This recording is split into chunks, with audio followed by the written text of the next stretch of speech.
So folks, Brandon here. I'm probably mainly after I made this video, I'm going to be posting to the Bushcrafting Preppers of Outdoor South Carolina, a closed group and part of on Facebook.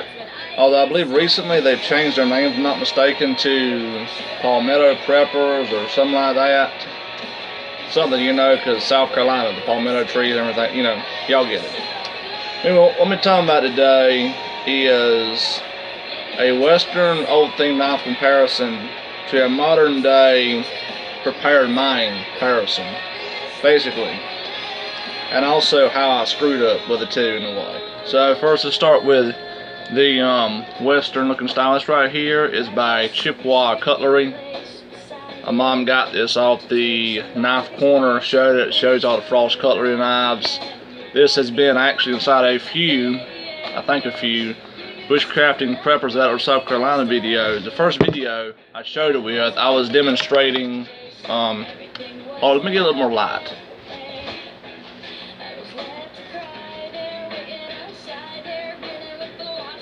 I was demonstrating something that a person on a loan did that got themselves cut to show loans. It's basically a survival show. Like I said, but they could have done a lot more easier if they'd have used a different tool, or possibly a different technique with the tool they was using. Alright? This right here is either made out of surgical steel or stainless steel. And I ended up giving away this to a friend that knew they like big knives. I really knew they liked big knives and everything else very much, you know. So I ended up giving it to them. You know? But they didn't take that much good care of it, and they ended up moving. So yeah, get down that way, go that way. Fine. So I'm trying to learn new tricks and techniques with my knife. I'm used to going from right to left, trying to lift it right there. Just messing around doing the video. But so yeah, you have the blade here. If you look real close, especially in that area right there, you could see where it's a bit messed about. The rust been on here a while. I need to clean that junk off. But really, when I first got it, I thought, well, eventually this thing's gonna break. This blade's made really for looks. It's not really meant for chopping. Although the style and design given in the blade grind of how the difference is right there is meant for chopping.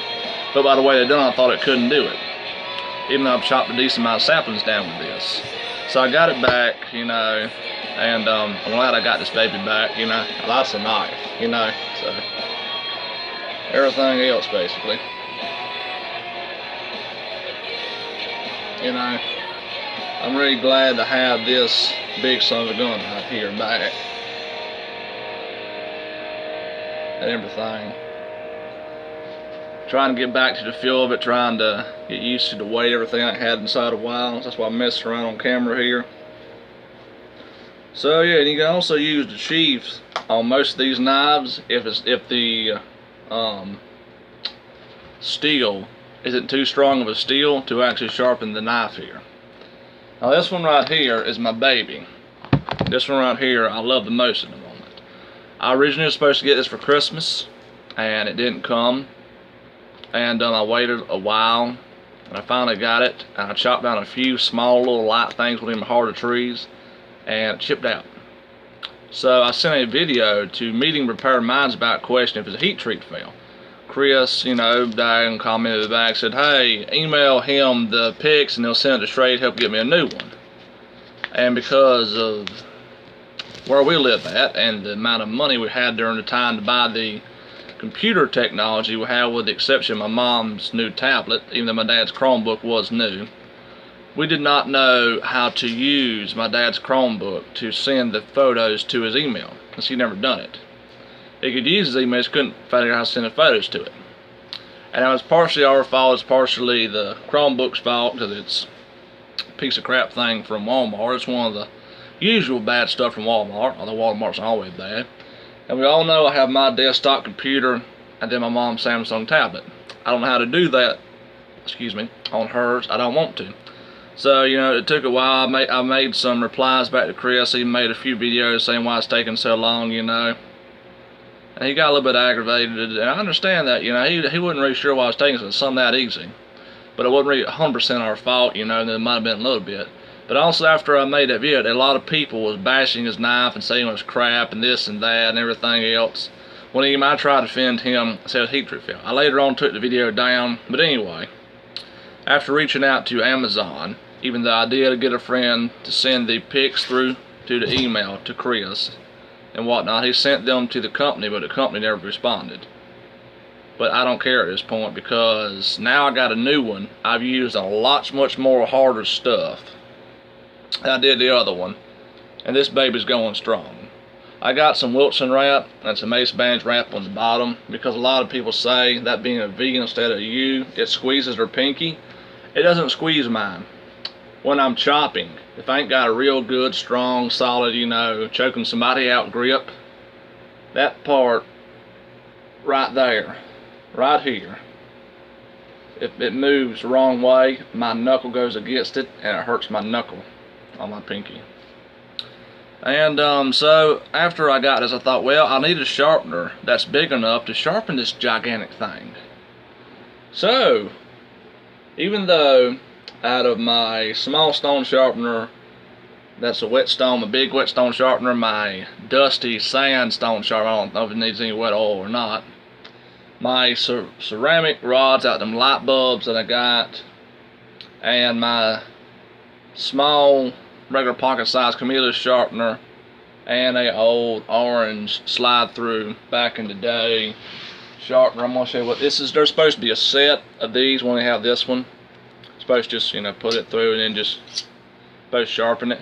But all these are different grits and different materials, so you know, I can't just go to one to other back and forth, because some is sharpened and some dull. And anyway, I also had a Sharpen Easy. I thought also had a Sharpen Easy that I thought was a different company sharpener. This one right here got a wide V, got the coarse at the top, got the fine at the bottom. But the fine on this one surprisingly dulls it, although every other fine sharpener doesn't dull it. And the coarse is decent on this one. I still can use this to sharpen this, but if I do it really hard for a long period of time, it ends up making it like tool sharp and not razor sharp like I wanted. And them light bulb ones will really get this razor sharp, but I can't get the right angle with both sides to equal. I always can get one side sharper than the other. So that's when I went to see if I could try with this little thing right here called a Swifty Sharp that I originally bought from a Bear Grylls hatchet. This is not nowhere near as good as they said it is. Nice little button. It's got a wheel on the inside and it rotates right there. It's a pretty rough wheel too. And a lot of your blades will just end up giving this really rough, hard, not even that good edge to cut really. Or at least with me, it did. So finally, I bought what I thought would be the answer to my problems. And I tested on a decent amount of knives, went to Jess X. The problem is I just haven't figured it out yet for Jess X. Okay? Small knives I have, but big knives I haven't. And strangely, Amazon accidentally sent me 2. So I got 2 of these son of a guns. Alright, now I know it shows this right here on the back and instructions and everything else. I've already took it out of the box, I just got it back in for a moment. So most time nowadays I gotta do it freehand, like they have in the description here with the big tools at the bottom with the green belts. I gotta do it freehand. And I learned when I do it freehand, there's a way I can help mount it on it, hitting their part. Have the blade right there resting, the back of the blade, the spine resting on their part, and having a complete 45-degree angle. And I do pretty decent. Like right now, I can feel it. I can feel the tug at my skin a little bit. It's just not the tug I want though. It's like the beginning of tool sharp. It's like it's starting to get an edge, but that's about it. So yeah. Alright folks, hope y'all enjoyed the vid. I'll see y'all folks around.